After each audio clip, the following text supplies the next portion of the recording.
Good evening, everybody. Tonight, our nation is in debt to the people of Boston and the people of Massachusetts. After a vicious attack on their city, Bostonians responded with resolve and determination. They did their part as citizens and partners in this investigation. Boston police and state police and local police across the Commonwealth of Massachusetts responded with professionalism and bravery over 5 long days. And tonight, because of their determined efforts, we've closed an important chapter in this tragedy. I've been briefed earlier this evening by FBI Director Mueller. After the attacks on Monday, I directed the full resources of the federal government to be made available to help state and local authorities in the investigation and to increase security as needed. And over the past week, close coordination among federal, state, and local officials, sharing information, moving swiftly to track down leads, has been critical to this effort. They all worked as they should, as a team, and we are extremely grateful for that. We owe a tremendous debt of gratitude to all our outstanding law enforcement professionals. These men and women get up every day, they put on that uniform, they risk their lives to keep us safe, and as this week showed, they don't always know what to expect. So our thoughts are with those who were wounded in pursuit of the suspects, and we pray for their full recovery. We also send our prayers to the Collier family, who grieve the loss of their son and brother Sean. He was born to be a police officer, said his chief at MIT. He was just 26 years old. And as his family has said, he died bravely in the line of duty, doing what he committed his life to doing, serving and protecting others. So we're grateful to him. Obviously, tonight there are still many unanswered questions. Among them, why did young men who grew up and studied here as part of our communities and our country resort to such violence? How did they plan and carry out these attacks, and did they receive any help? The families of those killed so senselessly deserve answers. The wounded, some of whom now have to learn how to stand and walk and live again, deserve answers.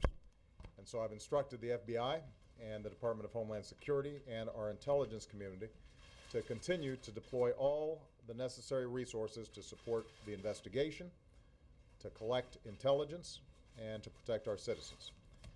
We will determine what happened.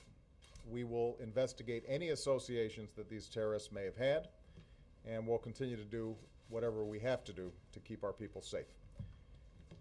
One thing we do know is that whatever hateful agenda drove these men to such heinous acts cannot prevail. Whatever they thought they could ultimately achieve, they've already failed. They failed because the people of Boston refused to be intimidated. They failed because, as Americans, we refuse to be terrorized. They failed because we will not waver from the character and the compassion and the values that define us as a country, nor will we break the bonds that hold us together as Americans. That American spirit includes staying true to the unity and diversity that makes us strong, like no other nation in the world. In this age of instant reporting, tweets, and blogs, there's a temptation to latch onto any bit of information, sometimes to jump to conclusions. But when a tragedy like this happens, with public safety at risk and the stakes so high, it's important that we do this right. That's why we have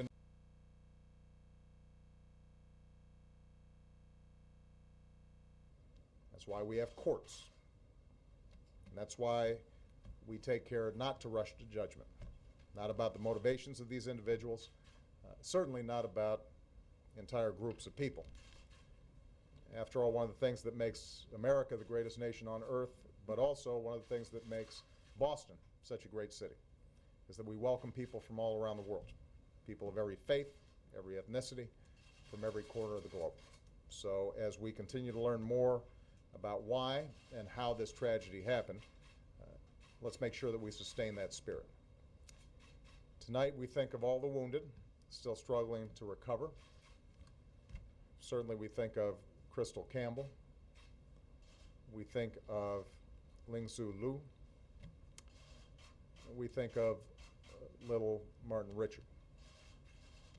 Their lives reflected all the diversity and beauty of our country, and they were sharing a great American experience together.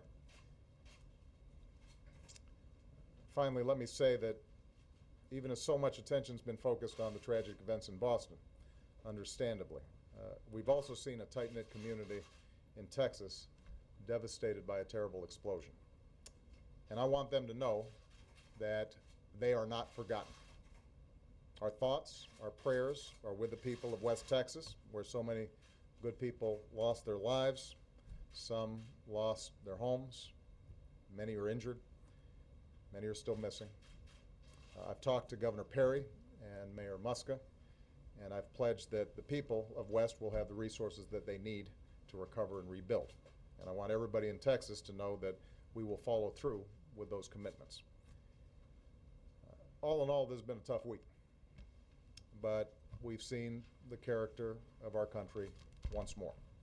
And as president, I'm confident that we have the courage and the resilience and the spirit to overcome these challenges and to go forward as one nation under God, indivisible, with liberty and justice for all. Thank you very much, everybody.